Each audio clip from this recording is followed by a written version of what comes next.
മാലിന്യമുക്ത നവകേരളം പദ്ധതിയുടെ ഭാഗമായി ചുക്കുവെള്ളം ഗ്രാമപഞ്ചായത്തിനെ സമ്പൂർണ്ണ ശുചിത്വ പഞ്ചായത്തായി പ്രഖ്യാപിച്ചു. ശുചിത്വ സന്ദേശ റാലിക്ക് ശേഷം നടന്ന ശുചിത്വ പ്രഖ്യാപന സദസ്സ് ഇടുക്കി ജില്ലാ പഞ്ചായത്ത് പ്രസിഡന്റ് രാജചന്ദ്രൻ അണക്കുന്നേൽ ഉദ്ഘാടനം ചെയ്തു. കേരളത്തെ സമ്പൂർണ്ണ മാലിന്യമുക്തമാക്കുക എന്ന ലക്ഷ്യത്തോടെ നടപ്പിലാക്കിയ മാലിന്യമുക്ത നവകേരളം കർമ്മ പരിപാടിയുടെ ഭാഗമായാണ് ജനകീയ പങ്കാളിത്തത്തോടെ ചക്കുവള്ളം ഗ്രാമപഞ്ചായത്തിനെ മാലിന്യമുക്ത പഞ്ചായത്താക്കി മാറ്റിയെടുത്തത്. ഇതിന്റെ തുടർച്ചയായി സമ്പൂർണ്ണ ശുചിത്വ പ്രഖ്യാപന സദസ്സാണ് ചക്കുവള്ളം പഞ്ചായത്ത് കമ്മ്യൂണിറ്റി ഹാളിൽ നടന്നത്. ഇതിനു മുന്നോടിയായി അണക്കര 7 മൈൽ ജംഗ്ഷനിൽ നിന്നും ആരംഭിച്ച ശുചിത്വ സന്ദേശ റാലി ടൗൺ വഴി പഞ്ചായത്ത് ഓഫീസിന് സമീപമെത്തി സമാപിച്ചു.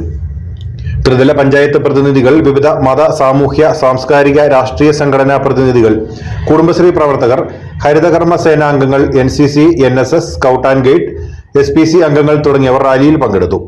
തുടർന്ന് നടന്ന ശുചിത്വ പ്രഖ്യാപന സദസ്സിൽ ഗ്രാമപഞ്ചായത്ത് പ്രസിഡന്റ് ജോസ് പുതുമന അധ്യക്ഷത വഹിച്ചു. ജില്ലാ പഞ്ചായത്ത് പ്രസിഡന്റ് രാജചന്ദ്രൻ അണക്കുന്നേൽ സമ്പൂർണ്ണ ശുചിത്വ പ്രഖ്യാപനം നടത്തി.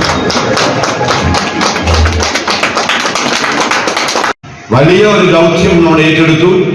ആ ദൗത്യത്തിന്റെ ഒരു പരിധി വരെയുള്ള വിജയം നമുക്ക് കരസ്ഥമാക്കാൻ കഴിഞ്ഞിട്ടുണ്ട്. അതുകൊണ്ട് കേരളമെമ്പാടുമുള്ള കേരളത്തിലെ 1034 ഗ്രാമപഞ്ചായത്തുകൾ, അവിടുത്തെ പഞ്ചായത്ത് പ്രസിഡന്റുമാര്, സെക്രട്ടറിമാര്, മറ്റ് ജീവനക്കാര്, അല്ലാത്ത നമുക്കറിയാം വിദ്യാഭ്യാസ സ്ഥാപനങ്ങളിലെ ആളുകള്, അല്ലെങ്കിൽ ആതുര സേവന രംഗത്തുള്ള ആളുകള്, മറ്റ് മേഖലയിൽ പ്രവർത്തിക്കുന്ന മുഴുവൻ ആളുകളും കേരളം ഒന്നാകെ ഇതിനു വേണ്ടി നിന്നതുകൊണ്ടാണ് ഈ ഒരു പരിധിവരെ ഈ വിജയത്തിലേക്ക് നമ്മൾ എത്തിക്കുവാൻ കഴിഞ്ഞിട്ടുള്ളത്.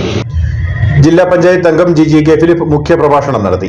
സമ്പൂർണ്ണ മാലിന്യമുക്ത പദവി നേടുന്നതിനായി പ്രവർത്തിച്ച ഹരിതകർമ്മ സേന അംഗങ്ങൾ, ശുചീകരണ തൊഴിലാളികൾ, മികച്ച ഹരിത വാർഡായി തിരഞ്ഞെടുക്കപ്പെട്ട 6ാം വാർഡ്, മികച്ച ഹരിത വിദ്യാലയമായി തിരഞ്ഞെടുക്കപ്പെട്ട അണക്കര മോൺഫോർട്ട് സ്കൂൾ, മികച്ച ഹരിത ഭവനം, മികച്ച ഹരിത അയൽക്കൂട്ടം എന്നിവർക്കുള്ള ആദരവ് ചടങ്ങിൽ വെച്ച് നൽകി. ആരോഗ്യ standing committee chairman Mathew PT report അവതരണം നടത്തി. ആശംസകൾ അർപ്പിച്ച് block panchayat vice president Kusumam Satheesh, gramapanchayat vice president Valsamma Jayaprakash, standing committee ചെയർമാൻമാരായ ബിന്ദു അനിൽകുമാർ, ആശാ സുകുമാർ, ബ്ലോക്ക് പഞ്ചായത്ത് അംഗം ഷൈനി റോയി, മറ്റ് ഗ്രാമപഞ്ചായത്ത് അംഗങ്ങൾ, വിവിധ രാഷ്ട്രീയ സാമൂഹ്യ സംഘടനാ ഭാരവാഹികൾ, ഉദ്യോഗസ്ഥർ തുടങ്ങിയവർ സംസാരിച്ചു. News bureau, Anakkara.